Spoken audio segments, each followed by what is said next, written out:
সুধী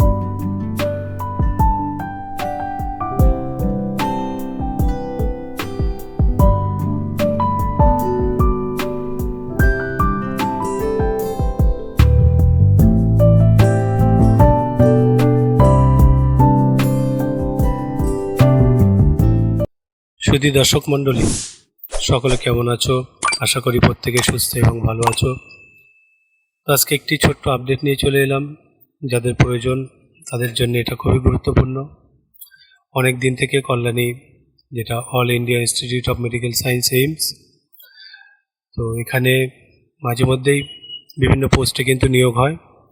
তো দেখো, এইটি 30/6/2026 এই ডেটের উপরে যার অ্যাডভার্টাইজমেন্ট নম্বর সেটা হচ্ছে department of microbiology, AIIMS Kalyani, এর পক্ষ থেকে নোটিফিকেশনটি জারি হয়েছে। তো সমস্ত কিছু আমি ধীরে ধীরে দেখিয়ে দেবো, তোমরা একটু ধৈর্য সহকারে ভিডিওটা দেখতে থাকো। এখানে দেখো, application are invited from eligible candidates for appointment purely on a temporary and contractual basis under the ICMR funded extramural project number হচ্ছে তোমার এত। আর এরপরে দেখে নাও পোস্ট ডিটেলস যেটা আছে। তো এ হচ্ছে প্রজেক্ট টেকনিক্যাল সাপোর্ট, যেটা PTS1। তো দেখো, ম্যাক্সিমাম এজ অফ এলিজিবিলিটি যার 18 বছর। এসেন্সিয়াল কোয়ালিফিকেশন এখানে দিয়ে আছে A or B, এই দুটোর মধ্যে যে কোনো একটা হতে হবে। তো যেটা BSc MLT DMLT with 1 year of experience এটা চাইছে। আর MSc MLT MSc microbiology MSc biotechnology or relevant subject with formal training in methods related to molecular diagnostics, ঠিক আছে। আর তার ডিজারেবল কোয়ালিফিকেশান এখানে দেওয়া আছে। তারপরে দেখো বি পোস্ট হচ্ছে যেটা অফিস হেল্পার। তো তার ম্যাক্সিমাম এজ এলিজিবিলিটি যেটা 45 বছর। এসেন্সিয়াল কোয়ালিফিকেশান দেখো, যেটা higher secondary pass 10+2 or equivalent from a recognise board থেকে হতে হবে। আর ডিজারেবল কোয়ালিফিকেশান যেটা চাইছে সেটা bachelor or diploma in computer applications from a recognise institute or university, knowledge of hospital and laboratory management software and information system, suitable working computer knowledge in computer applications, confidentially management and office management. Higher qualification and experience more than the essential qualification in the relevant discipline will bear advantage of shortlisting. এরপরে দেখো, apply through the following link. এই লিঙ্কটা বন্ধুরা আমি video ডেসক্রিপশানে দিয়ে দেবো। তোমরা ভিডিও ডেসক্রিপশানে গিয়ে সরাসরি এই লিঙ্কে ক্লিক করলে কিন্তু ওই পেজে চলে যাবে। আমি সেই পেজটিও তোমাদেরকে দেখাবো, তোমাদের চিন্তা কোনো কারণ নেই। এরপরে টার্মস অ্যান্ড কন্ডিশনটা দেখে নাও। তো এখানে দেখো 1, 2, 3, 4 এইভাবে অনেকগুলো টার্মস অ্যান্ড কন্ডিশন এখানে কিন্তু দেওয়া আছে। তো তোমরা এগুলো কিন্তু পজ দিয়ে দেখে নাও। এখানে দেখো 5, 6, 7, 9, 10 14খানা কিন্তু এখানে টার্মস অ্যান্ড কন্ডিশন আছে, ঠিক আছে। তো এগুলো তোমরা পজ দিয়ে দেখে নেবে। তারপরেরটা দেখে নাও, এই যে সিলেকশন প্রসেস, কোন প্রসেসে সিলেকশন হয়।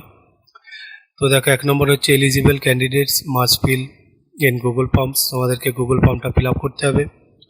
Documents related to age proof, qualification and experience certificate, যেটা merge into a single PDF, আর must be submitted in Google form link. যত রকমের ডকুমেন্টস আছে এটা ভালো করে বুঝে নাও। যত ডকুমেন্টস আছে সমস্ত ডকুমেন্টস কিন্তু একটা PDF এর মধ্যে তোমাদেরকে অ্যাড করে PDFটা বানাতে হবে এবং সেটা গুগল ফর্মের লিঙ্কের সঙ্গে কিন্তু আপলোড দিতে হবে। সেখানে জায়গা আছে, আমি দেখিয়ে দেবো। এরপরে দেখো, last date of application submission, যেটা 15/7/26 টু যেটা রাত 11:59 পর্যন্ত করা যাবে। 3 নম্বরে দেখো, application receive after the deadline will not be considered. তো এই ডেডলাইন পার হয়ে গেলে, অর্থাৎ 15/7/26 11:59 PM পার হয়ে গেলে তারপরে যদি কোনো অ্যাপ্লিকেশান আসে সেগুলো কিন্তু আর গ্রহণ হবে না। 4 দেখো, শর্ট লিস্টেড ক্যান্ডিডেট লিস্ট, তারপরে interview date and venue will be published on the AIIMS Kalyani website, যেটা এই যে aiimskolani.edu.in, এই ওয়েবসাইটে কিন্তু candidate list, interview date, venue এগুলো কিন্তু পাবলিশ হবে। আচ্ছা দেখো, no individual communication will be send, কোনো ইন্ডিভিজুয়ালভাবে কাউকে কোনো কমিউনিকেশন কিন্তু সেন্ড করা হবে না। 6 দেখো, written test and or interview will be conducted offline only, যেটা রিটেন টেস্ট হবে আর ইন্টারভিউ হবে সেটা কিন্তু অফলাইন হবে, অনলাইন হবে না। ক্যান্ডিডেট মাস্ট ব্রিং, ক্যান্ডিডেটকে যেগুলো আনতে হবে, supporting documents along with updated CV, supporting documents লাগবে, সেই সঙ্গে আপডেটেড সিভি তোমাদেরকে জমা দিতে হবে। অরিজিনাল সার্টিফিকেটস ফর ভেরিফিকেশন, ভেরিফিকেশনের জন্য অরিজিনাল যা ডকুমেন্টস আছে সেগুলো কিন্তু আনতে হবে। 8 নম্বরে, result will be published on the website and selected candidates will be inform by email. তো রেজাল্ট যেটা সেটা পাবলিশ হবে, এই যে ওয়েবসাইট আছে এই ওয়েবসাইটে কিন্তু রেজাল্ট পাবলিশ হবে, আর ক্যান্ডিডেটকে ভায়া ইমেল মারফত কিন্তু জানিয়ে দেওয়া হবে। এই হচ্ছে সম্পূর্ণ আপডেটটি। এবার আমি তোমাদেরকে দেখিয়ে দেবো সেই গুগল ফর্মের লিঙ্ক, সেটা খোলার পরে কোন পেজে তোমরা যাবে, কিভাবে ফিল আপ করবে, কী কী আছে। তো এই যে লিঙ্ক দেখতে পাচ্ছ, এখানে একটা ক্লিক করবে, ক্লিক করার পরে